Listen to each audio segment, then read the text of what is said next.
Aku berpikir bahwa aku tidak mempunyai kelebihan dalam banyak hal. Aku hanya suka mengamati orang lain dan melihat bahwa teman-teman saya mempunyai banyak kelebihan yang bisa dibanggakan seperti kecantikan, kepandaian, kekayaan dan lain-lain. Sedangkan saya, apa yang bisa aku banggakan?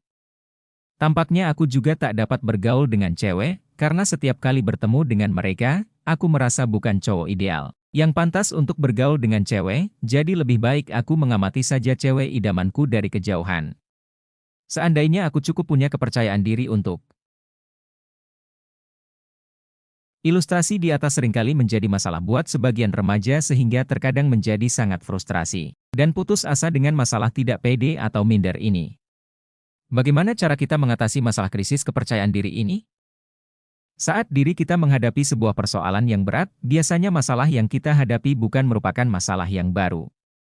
Bisa jadi kita sudah berusaha keras untuk mengatasinya selama bertahun-tahun, dan selama proses tersebut, persoalan itu tetap diliputi oleh awan gelap yang berupa perasaan-perasaan negatif baik tentang masalah itu sendiri maupun ketidakberdayaan diri kita untuk mengatasi masalah itu, sehingga kita tidak bisa berpikir dengan jelas mengenai masalah itu.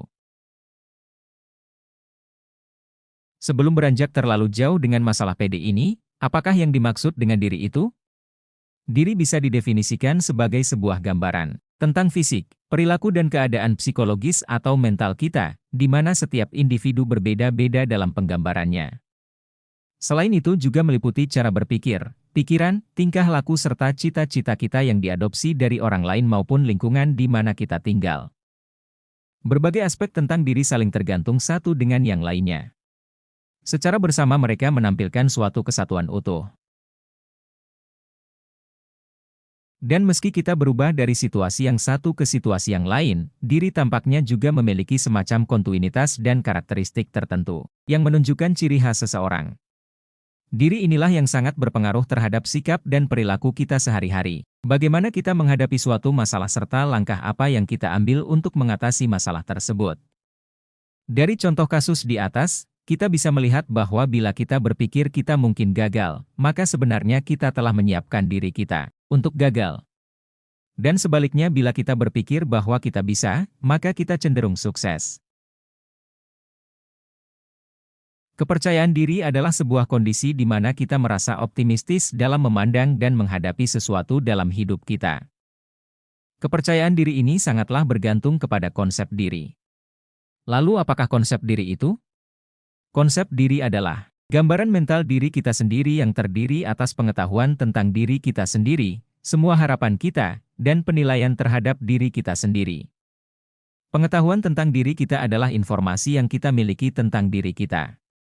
Harapan yang kita miliki adalah gagasan kita tentang kemungkinan apa yang kelak di kemudian hari yang kita inginkan dalam kehidupan ini. Penilaian atas diri kita adalah tentang pengukuran kita atas diri kita sendiri dibandingkan dengan apa yang menurut kita dapat dan seharusnya terjadi pada diri kita atau disebut sebagai kondisi ideal. Penilaian ini menentukan tingkat harga diri kita. Konsep diri bisa berupa konsep diri negatif dan konsep diri positif. Konsep diri yang negatif dapat menghasilkan ketidakpercayaan diri sedangkan konsep diri yang positif dapat berbuah kepercayaan diri. Ada kalanya remaja benar-benar tidak tahu tentang dirinya sendiri, apa kekuatan dan kelemahan yang dimiliki, atau apa yang dia hargai dalam hidupnya. Kondisi ini umum dan normal di antara para remaja. Konsep diri remaja kerap kali menjadi tidak teratur untuk sementara waktu dan ini terjadi pada saat transisi dari peran anak ke peran orang dewasa. Apa yang akan didapatkan oleh seseorang yang mempunyai konsep diri negatif? Yang akan terjadi adalah pembenaran ramalan negatif tentang diri sendiri. Percaya bahwa dirinya tidak dapat mencapai sesuatu apapun yang berharga dalam hidup ini. Konsep diri positif bukanlah berarti kebanggaan yang besar tentang diri tetapi lebih berupa penerimaan atas diri kita apa adanya. Baik itu kelebihan maupun kelemahan yang dimiliki. Dengan konsep diri yang positif ini maka ia akan dapat menerima dirinya sendiri, dan juga orang lain. Bagaimana kita bisa mengubah konsep diri kita, misalnya dari seseorang yang mempunyai konsep diri negatif, menjadi seseorang yang berkonsep diri positif? Konsep diri bukanlah suatu pernyataan yang objektif tentang diri sendiri tetapi lebih merupakan suatu pandangan yang subjektif. Oleh karena itu, kita bisa mengubah konsep diri tersebut menjadi pengaruh yang baru dan lebih sehat.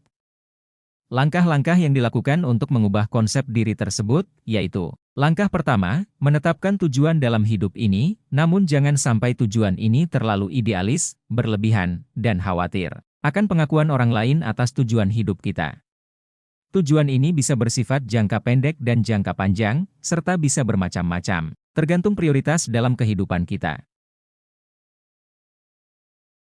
Langkah kedua, mengubah julukan diri kita yang sifatnya negatif dengan julukan yang sifatnya positif, misalnya dari si pemalas menjadi si orang rajin.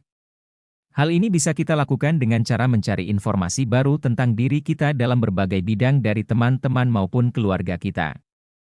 Langkah ketiga, mengubah wacana diri atau pemahaman atas diri kita. Karena wacana diri kita akan membentuk persepsi atau pandangan. Persepsi ini akan membentuk tindakan kita yang selanjutnya dapat memperkuat konsep diri kita. Setelah kita melakukan ketiga langkah tersebut, kita akan memperoleh konsep diri yang lebih baik atau konsep diri yang lebih positif. Dan agar kita mampu mengubah konsep diri yang negatif, kita harus berani untuk mendengarkan segala masukan tentang diri kita yang negatif. Baik dari hasil refleksi atau bercermin diri maupun masukan dari orang lain, lalu data-data tersebut kita uji silang atau cross-check-kan dengan diri kita sendiri, dan kemudian hal ini akan memberikan pemahaman baru atas diri kita, siapakah sebenarnya kita ini. Akhirnya, setelah ide negatif itu dihancurkan dengan analisis yang kita lakukan atas diri kita sendiri, maka kemudian kita harus bertindak sesuai dengan pemahaman baru tersebut. Hal ini akan membawa kita pada pengalaman yang lebih menyenangkan, yang akan memperkuat pemahaman atas diri kita yang baru dan positif. Dan akhirnya kita akan kembali mendapatkan kepercayaan diri yang dulu hilang ataupun yang dulu belum pernah tumbuh dalam diri kita. So, dengan memahami diri atas segala kelebihan dan kekurangan, kemudian mengatasi kekurangan tersebut, jadilah kita seorang yang mempunyai konsep diri positif dan percaya diri.